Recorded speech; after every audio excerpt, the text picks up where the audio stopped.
What's up, Jet fans? The Jets got another win in Denver against the Denver Broncos. The Jets are now 5-2, which is absolutely insane. If you told me that a couple of weeks ago, I'd think you're wrong. Um, they did play a backup quarterback again, but a win is a win, and it was not the prettiest of wins, but a win is a win. The Jets got it done. But before I jump into the game, I want to talk about something that happened earlier in the week with Elijah Moore. He requested a trade, but was basically just denied by the Jets, I guess. And so my thoughts on this are good teams have lots of depth in specific positions, and the Jets have lots of depth in the wide receiver position, and they didn't last year, which was Elijah Moore's rookie year. And so Elijah Moore was basically the only target for the Jets last year. Corey Davis was not playing as well as he is this year.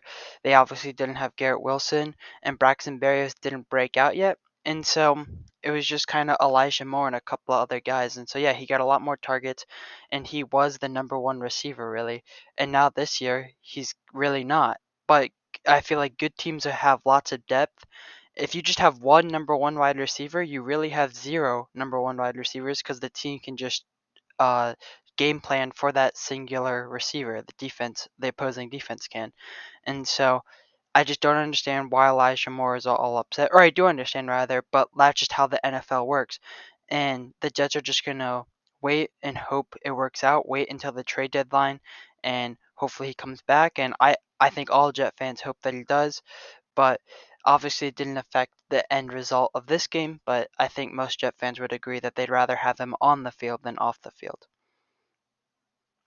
So now jumping into the game, before the game, and during the game, the offense had lots of headline injuries. Elijah Vera-Tucker, Corey Davis, and Breece Hall, and as well as no Elijah Moore, obviously. But the Jets still won. The Broncos did have a lot of injuries as well, but the Jets still won, and they had a pretty good next man up mentality. And like I said, that's what's good about being deep and having lots of depth. No Breece Hall, well, you have Michael Carter. No Corey Davis or Elijah Moore, obviously not due to injury, but still. Well, you have Garrett Wilson and Braxton Berrios, as well as Denzel Mims actually got a couple of catches as well in this game.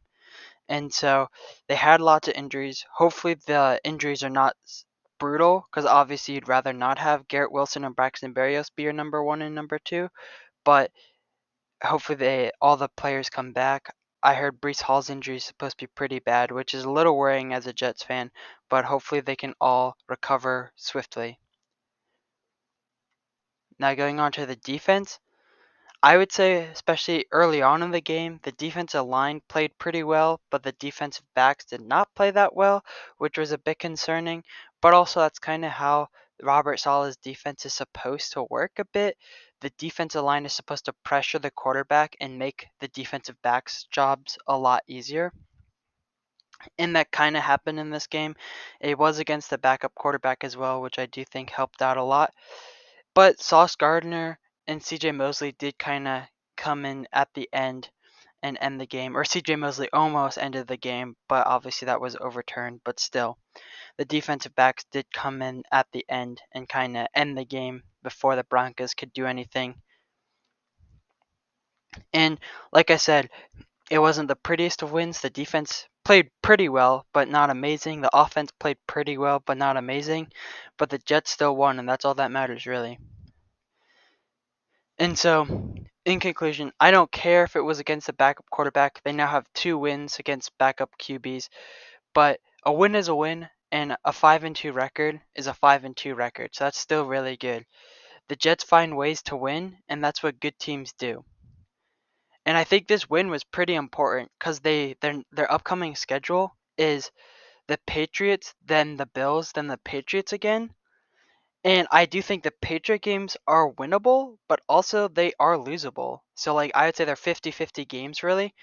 And to flipping a coin and you get heads twice, that's not impossible. And so they could go 0-3 in the next 3 games, but that would put them at a 500 record. So that's why this win was kind of important, because worst case scenario, especially with the injuries as well, they could lose their next 3 games and still be 500. So that was pretty important. And I think this win was pretty important. It's not the prettiest, but it was a win, and they're 5-2. Anyways, those are just my thoughts on this game. I may do a mid-season recap and like my thoughts just in general in an upcoming video. But anyways, thanks for watching. Don't forget to like and subscribe.